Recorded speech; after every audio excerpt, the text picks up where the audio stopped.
And good evening, everyone. I'm Bill Rowland. Welcome into the Men's Basketball Coaches Show with Kim English here at the Capital Ale House, right around the corner from Eagle Bank Arena and George Mason campus here in Fairfax. Coach, again, it's always a pleasure. Thanks for coming out. Good to see you. We've got a good show lined up. DeVon Cooper's going to stop by. I know we're excited about that. Also take a look back at the games that we've played since the last Coaches Show and a look ahead. George Washington coming up on Wednesday and then homecoming on Saturday. Yes, sir. Thanks for having me. Absolutely. Thanks to everybody here that came out to the show today and also everybody watching at home. We appreciate it as well. So, Coach, let's go ahead and dive right into these games that we want to look back on. Kind of a mixed bag as far as the results go, 2-2 since the last Coach's Show. First one out of the gate was the UMass win at home, 70-59. Thought you guys played a really good second half in that game, over 50% shooting from the field in that ball game. Yeah, they got off to a good start. I know Frank really well. He coached against me when I was a player. He was at Kansas State. I was Missouri. I got to coach against him in the SEC. And his teams, they want to have more possessions than you, by taking the ball from you by offensive rebounding. And they want to disrupt what you do by being in the passing lane. So it's kind of a different style. But the guys did a really good job of adjusting. And I thought they played a really good game there in the second half and in the first half and throughout the second half. Really good game, good night for Justin Fernandez. He had 18 points. He played well.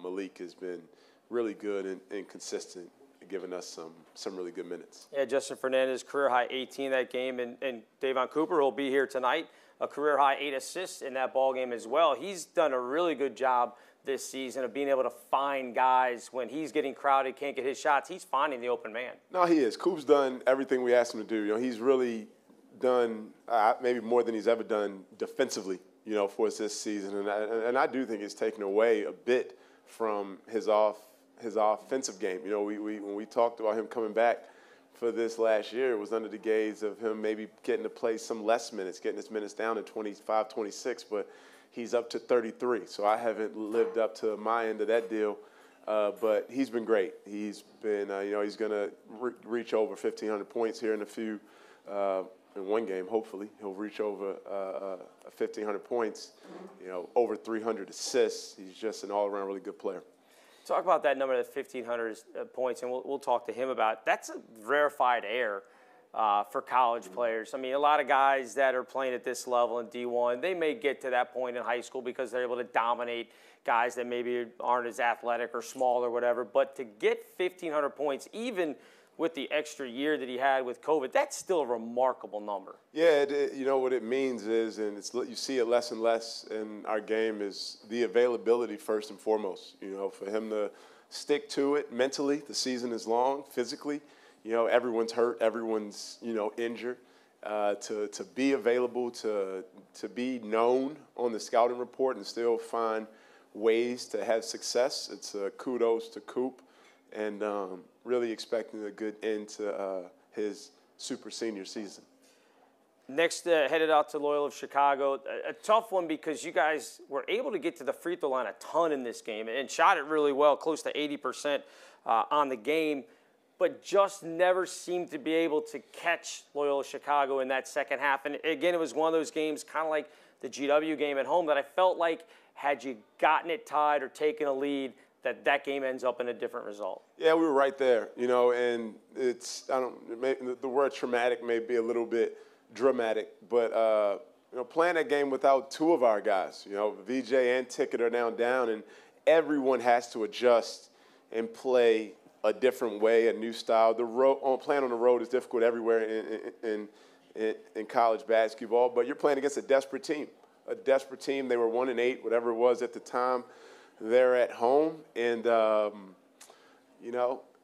we couldn't make the plays at the end to win the game. I felt like we were going to win the game all the way through. As ugly as it was, we were getting fouled quite a bit. We've been getting fouled quite a bit, maybe the second or third most in the league. But we made our foul shots that game, which was good to see. But didn't get over the hump. Credit to those guys.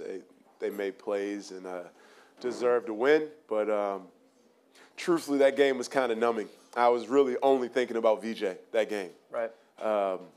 I just felt so sorry for him. You know, he had, you know, really had a good week. You know, I thought he was really, really good. He had incredible practices leading up to UMass. He had a really good game against UMass, and he had maybe the best practice of any player that any player on our team has had this season, the game after UMass. And thought he was going to have a really good, rest of his season. And I was really, you know, thinking about him. Yeah, he had come off hitting 3 threes off the bench in the UMass game, and then I think only played maybe 6 or 7 minutes against Loyola Chicago. And how odd is it that he ends up almost with the same identical injury that Ticket had, and both of them just kind of random. Yeah, I know, one finger away, you know, and disappointing, sad for him, but it's what we got to deal with, and he's going to go through his rehab process. He's had surgery. We're rehabbing and going to get him back. Do you think there's any residue left over from that game as you went on the road the next game at Duquesne, and you've called it one of either the most frustrating or disappointing games that you've had in the 2 years here at Mason, the 72-52 road loss to the Dukes? Yeah, it was the worst we've played. You know, maybe Boston College, but Boston College played incredible, you know, that game. But it was the worst we've played. It was obviously our worst loss since we've been here from a point differential standpoint. You know, just didn't have it. It was similar to GW, just one of those ugly games. We were, you know, for lack of a better term, we were a mess. And, you know, we just didn't do what we do. We didn't do what we emphasize. We didn't do what we want to do. From the first possession of the game, we were a mess. And, you know, down 7, we watched the film with the team after just a team meeting the day after that game. And the game really wasn't telling of a 23-point loss. It was 2 stretches in the game where it was controllable, where we just were a mess. You know, we were stuck on 16 forever. Right. With a ton of opportunities to be disciplined, to be sound, be solid, and we did. And then again in the second half, there were, I think it was a 10:34 mark to 0 at halftime, and then another mark at 15-something to about 10, where we had a chance, but we didn't take advantage of it. And you know, as a coach, sometimes you want to burn the tape, but you just can't do it. You got to learn from it. I think we learned from it. And we were a lot better the next night against URI. Yeah, I want to ask you about that because I actually have that written down here in my notes of did you just burn the film or do you actually sit them down and say, okay, let's go through this and kind of do a cut-up of here's where we made our mistakes, here's what we need to correct? Yeah, I've only burnt the film once in my 8 years plus 4 years as a player. I've only been a part of burning the film once of a bad game. We didn't burn it. We didn't do our normal scrub of breaking down every aspect of the game. Our goals, our transition defense, our offensive rebounding, our defensive rebounding, you know, our offensive execution, our defensive execution.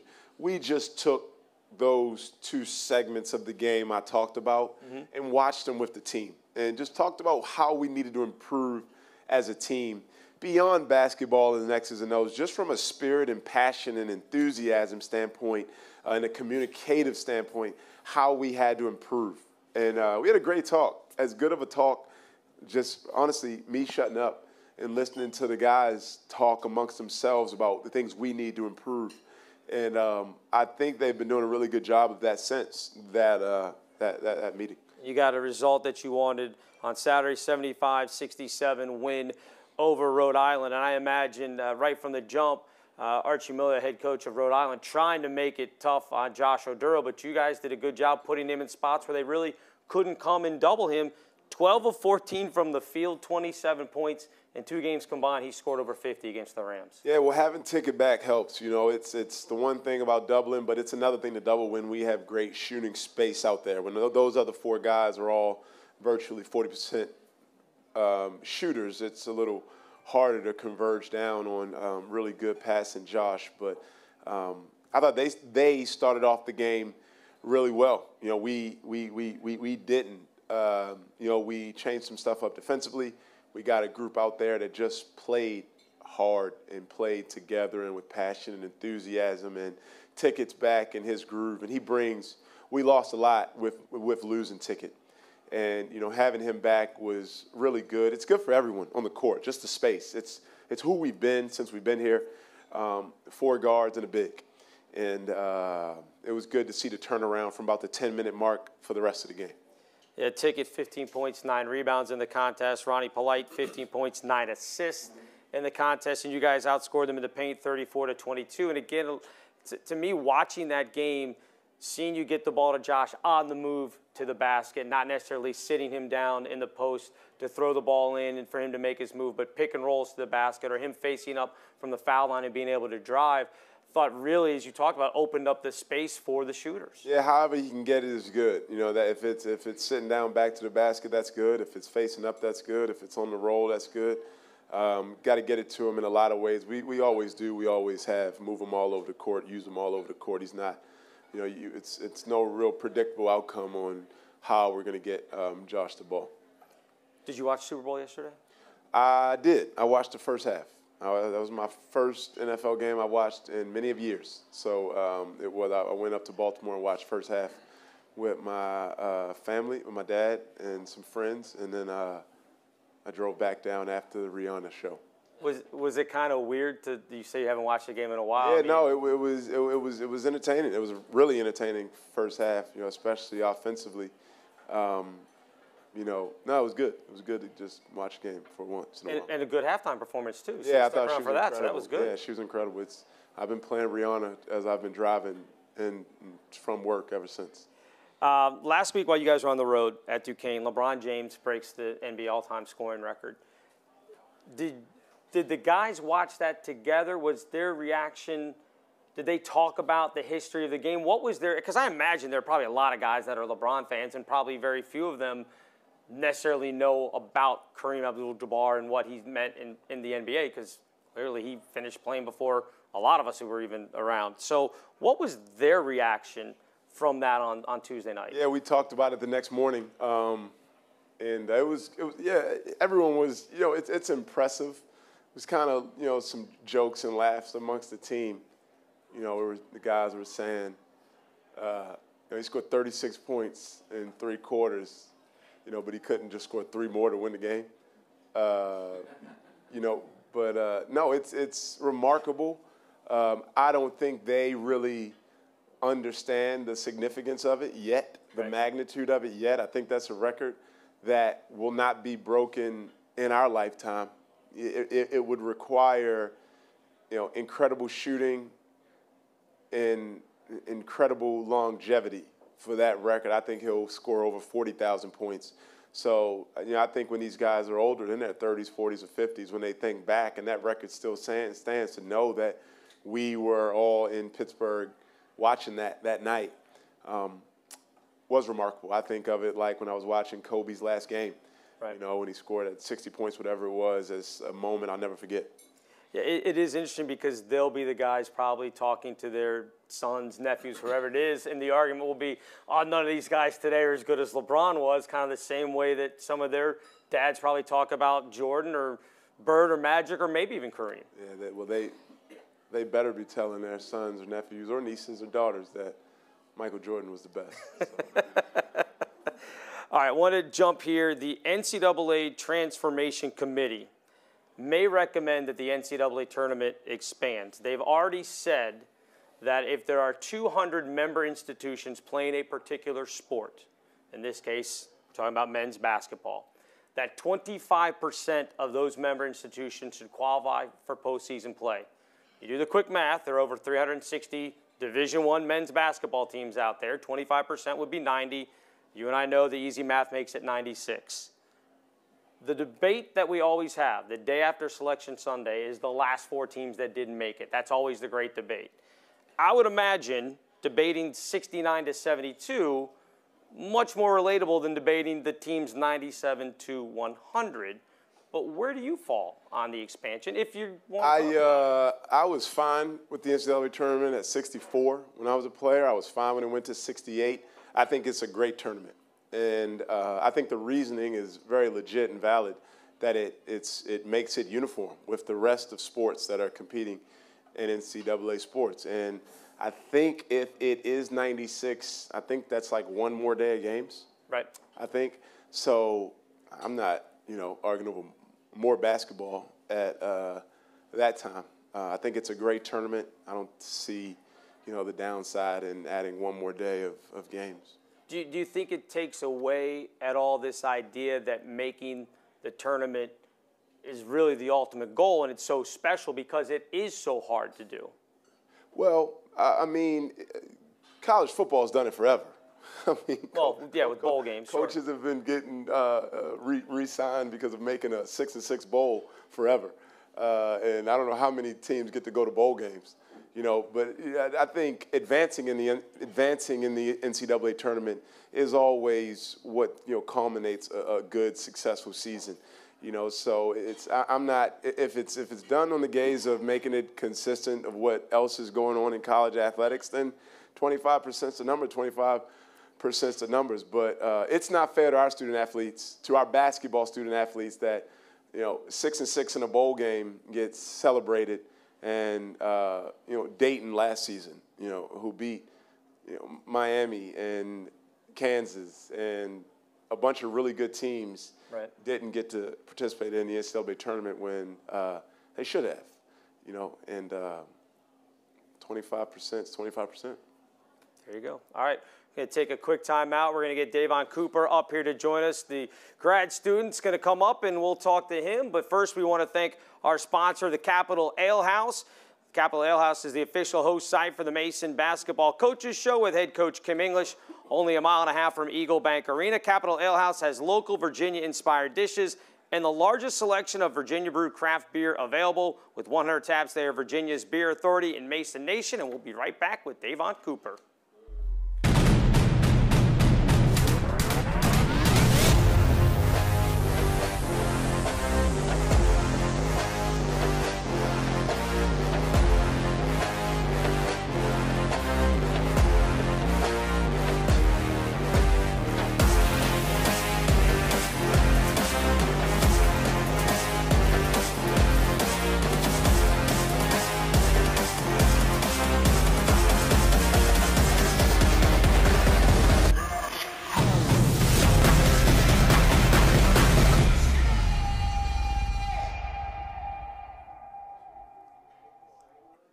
And it's our pleasure to welcome in grad student DeVon Cooper here to the Kim English Coaches Show, averaging 10.6 a contest, 3.5 rebounds, second on the team in assists with 76 on the season. You're also second on the team in steals as well. I want to start it right off. You played your first 4 years in college basketball at Morehead State in the state of Kentucky.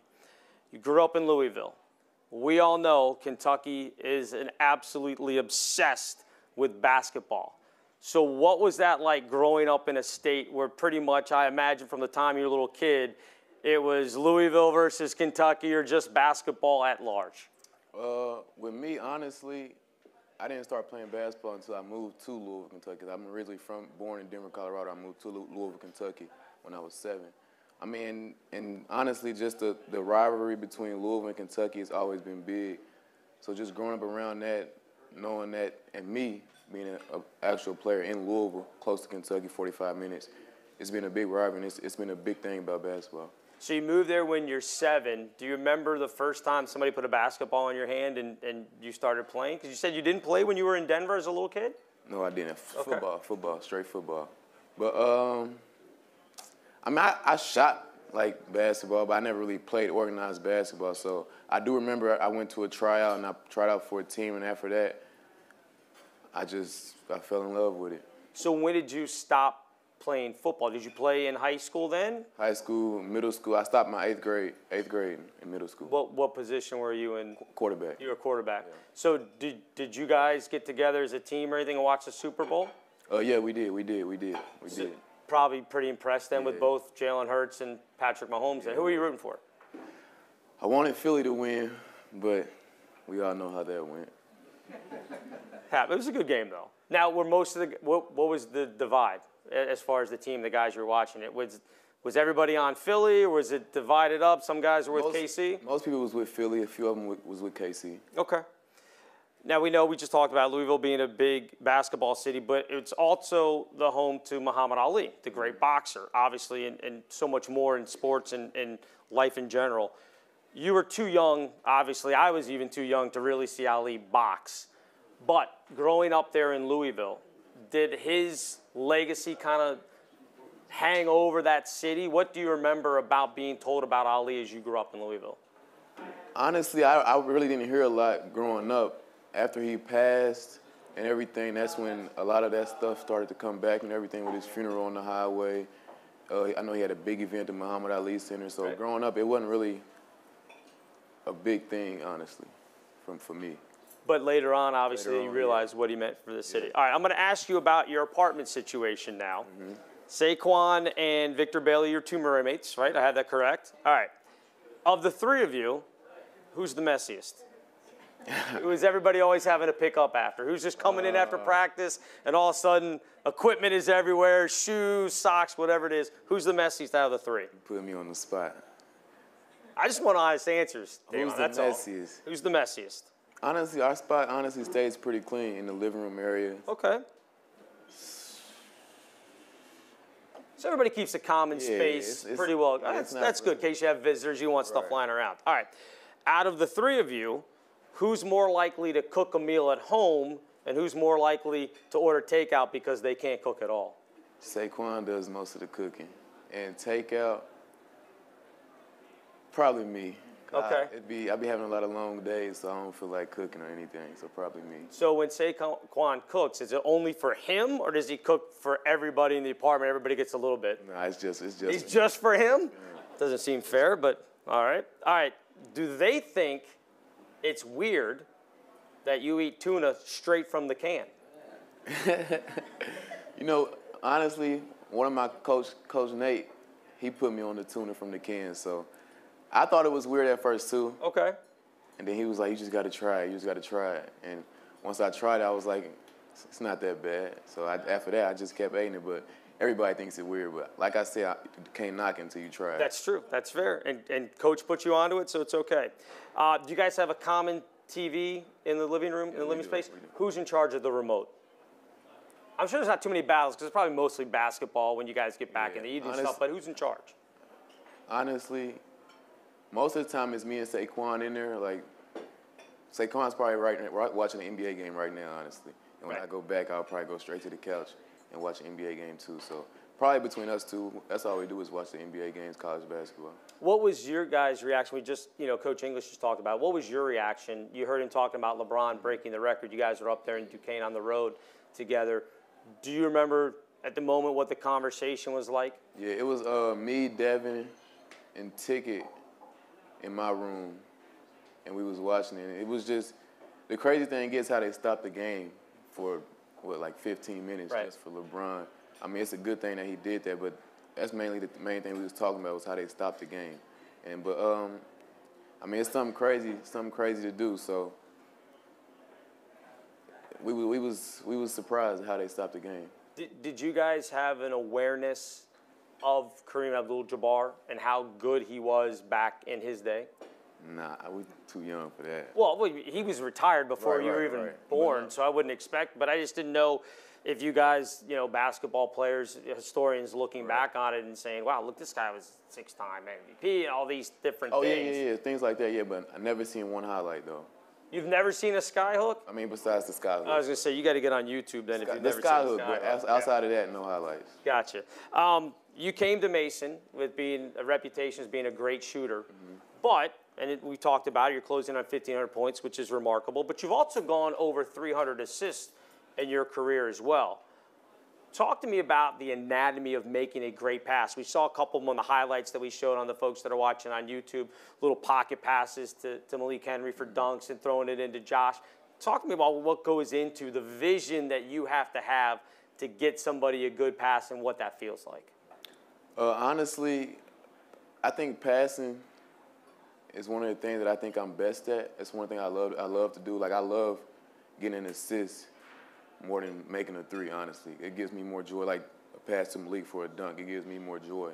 And I feel like I'm doing something good for my teammates. So that's always been something that I love to do. And it really just came from the people I grew up around. Like, I grew up around D'Angelo Russell. He's a great passer. And just watching him and watching how he passes and gets his teammates involved, that's something that helped me a lot. What do you think about him going back to the Lakers now? I like it. Good spot? Yeah, it's a good spot. I don't know how they're going to make it work, but hopefully they do. Do you like the idea of Kyrie playing in Dallas now? Do you think that they're the favorites in the West, or who do you still like out there? Is it still Denver? Suns, Phoenix Suns. Like the Suns now. Okay, if Garnett gets back healthy, all right, I understand that. Devin Booker and Kevin Durant and CP, that's dangerous.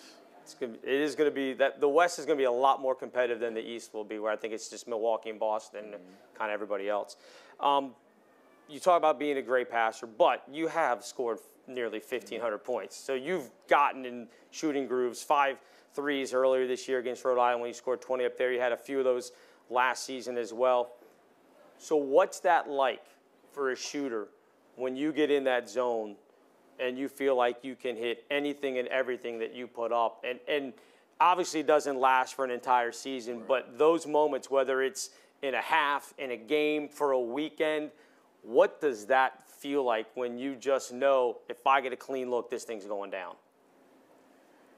It's hard to explain if you haven't felt it, but it's just when the ball touches your hands and you see it go through the net, the rim is real big, the ball just feels good, and you just know it's going in, and you know that the work that you've put in, that's the reason it's going in. When you have that type of thing, do you trust that guys like Ronnie Polite are going to get you the ball because they realize, hey, Coop's having one of those nights? Or do you have to go and tell them, hey, guys, I got this. I'm on. Let's go. No, I trust Ron. I trust Cousin English. Whenever we run an out-of-bounds play, if he knows I'm going, he's going to call a play to give me a shot. So just all my teammates and the coaches, I trust them with that.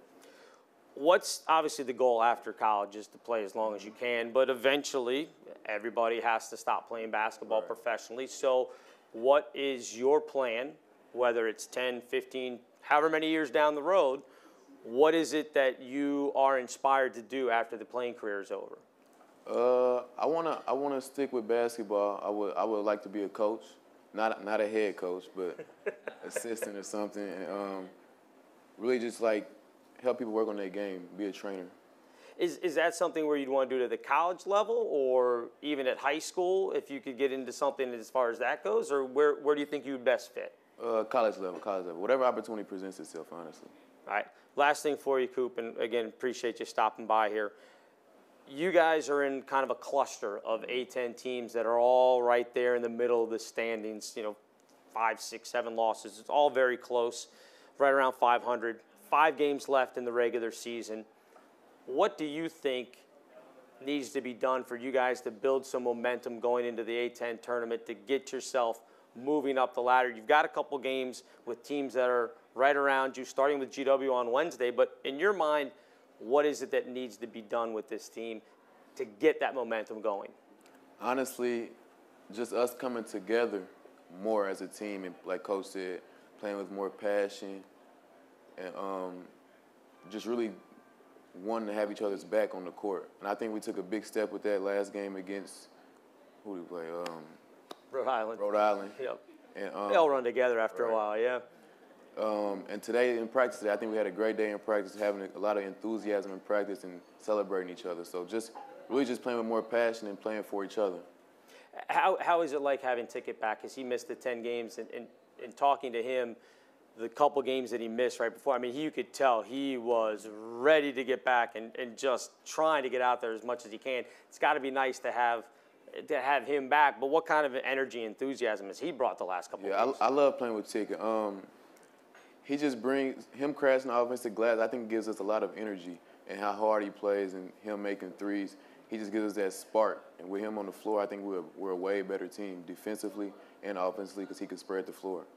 All right, we're going to leave it right there. Coop, thanks for stopping by. We appreciate it. Thank you. DeVon Cooper, catch him coming up on Wednesday as the Patriots will take on GW. Once again, we want to thank the Capitol Ale House, the official host site for the Mason Basketball Coaches Show with head coach Kim English. Only a mile and a half from Eagle Bank Arena, Capitol Ale House has local Virginia-inspired dishes and the largest selection of Virginia-brewed craft beer available. With 100 taps, they're Virginia's beer authority in Mason Nation.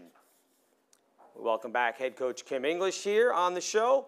Coach, obviously you had a ton of points in your career as well. Did Cooper describe that feeling when you get in the zone?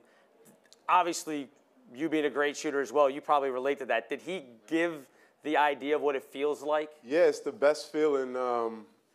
It's the best feeling in the world. It's euphoric. You can't explain it.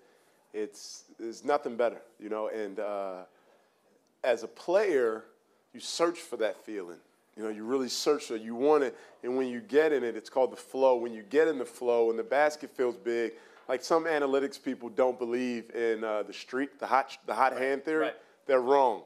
Like they're wrong. Like it is more true than gravity. And as a player, you just want to find ways to get back to that moment. And it's similar to being on a great team, that has the feeling of love and brotherhood once your teammates, and it translates to winning. And once you feel that feeling trumps the feeling of having a hot hand shooting. Right. That feeling of camaraderie on a good team that wins, and you're doing it for each other and you love, and the crowd is just in it, like your home crowd is just a part of it and loud and standing, and it's like, and you're winning. Then you search for that feeling again. Getting into coaching, I've been searching for that feeling again. We got close, at Tennessee with one of our teams, but that feeling, you covet and you search for, and you just want. It's the best feeling in the world. What advice would you give DeVon as far as going into coaching? We'll talk about that as he's going to play and make a lot of money playing basketball for a long time. When it's time to cross that bridge, we'll talk about, what it takes to be a great, coach and learn the game. And you have to learn every aspect of this business, from recruiting to developing and to learning the game from an X's and O's standpoint. I'll hire him if he doesn't turn the ball over the rest of the season. And if he makes all his free throws, I'll hire him. It is interesting because we've had a couple of guys that have come on, and I guess it's not unusual because this has been, for a lot of these guys, it's been their life since they were 7, 8, 9 years old that they've talked about wanting to stay with basketball and to get into coaching when their career is done.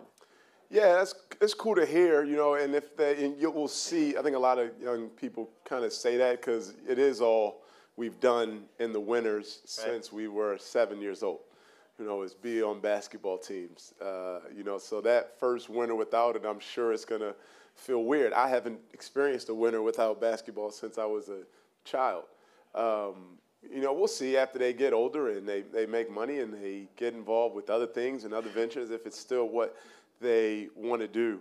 But it's beautiful. It's beautiful to, be a part of this game that we love so much and get to impact the lives of young people. And see them go on and have success and have families and lives and careers. It's really fun. Got a big game coming up on Wednesday with GW, a chance to leapfrog them in the A-10 standings with a win. Obviously, looking back at the first meeting, you guys have to find a way to make things tough on their two-guard tandem of James Bishop and Brendan Adams, who played really well here at Eagle Bank Arena. Yeah, we were a mess. We didn't defend well. We didn't take care of the ball. We were a mess. I don't think the first game was indicative of the way we play at all. We shot the ball well in the second half, but ready to play. Yeah, you talked about not wanting to get into a track meet or a scoring fest. With them not about a track meet. I don't mind the speed or the pace of the game. We need to make sure we're doing our process defensively, and that's keeping teams. We want to hold teams to under 40% from the field. We didn't want it to be a game where we're shooting 58 and they're shooting 58. They're one of the best offensive teams in our league. They can score 90, 100 easily. And when you do that, when you decide to play that way, it's a toss-up. Anyone can win. You want to be able to string some stops together. They've also got, obviously, Maximus Edwards, 4 times now A-10 Rookie of the Week. He just got that award again today. So they've got talent over there on that other side. No, they have incredible talent. James, Brennan, Ricky Lindo, Hunter Dean, some really good guys that have been there for a long time and played together.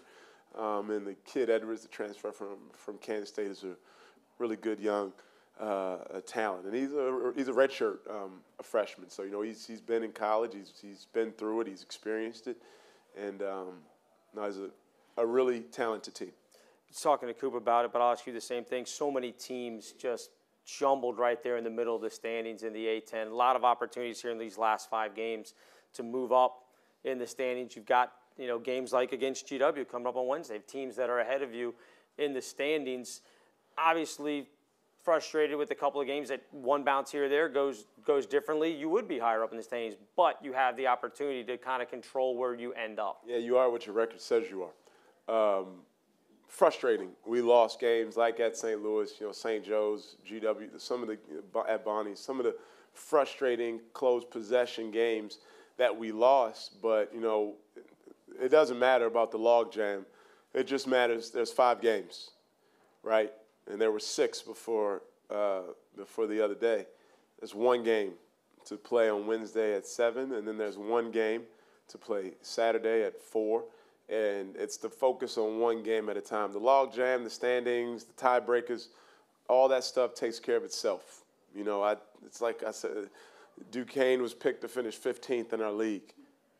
All that stuff takes care of itself, right, when you play the games. So that's the only thing that matters is us on Wednesday at 7 p.m. In D.C. And we'll jump not to look past GW, obviously, but the next home game is Saturday, 4 o'clock, LaSalle. We're not going to get into breaking anything down, but it's homecoming. And obviously that's always a big game, a big crowd out there. You guys obviously want to get as many students and other fans out as possible because, as you talked about and Cooper talked about it, that feeding off that crowd and making them feel a part of the good things that are going on is only helpful. I want to make a plea to the university right now. I want to get a basketball representation at orientation in the fall. All right? So let's get this message to President Washington or, admissions or student life. I want to get a basketball representation to teach our student section how to stand, how to cheer, how to chant at basketball games. Because with the enrollment at Mason being what it is, I do think we have an opportunity to really impact Mason basketball for the next decade if we do it right.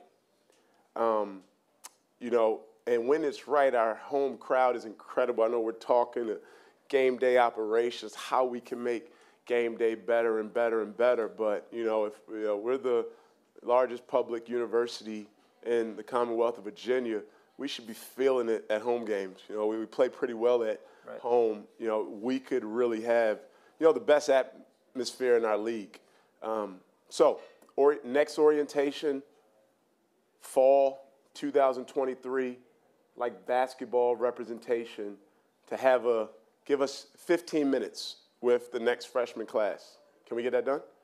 I mean, I'm sure you've got Dr. Washington on speed dial better than I do, but yes, I would agree with you. Let's get it done. Last thing, talking about homecoming and getting the crowd out there. It's got to be pretty cool, and you did your obviously undergrad at Missouri and then coaching at Tennessee and other places, that homecoming was always about the football team. But at Mason, it's the basketball team. That's got to be pretty cool for your program and the guys that are on the team, that they are, for lack of a better term, the sport that is everybody rallies around when it comes to homecoming. Yeah, I hadn't ever seen anything like it last season.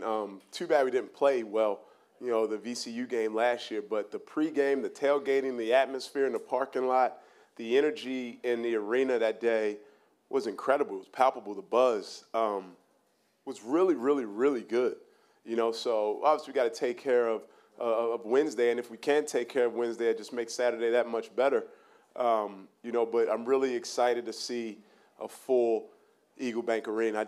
In every game during the national anthem, it's on us, right? It's on us, our staff. It's on me, our players, to win enough to give the people of Fairfax, of Northern Virginia, George Mason people a reason to come out to our games.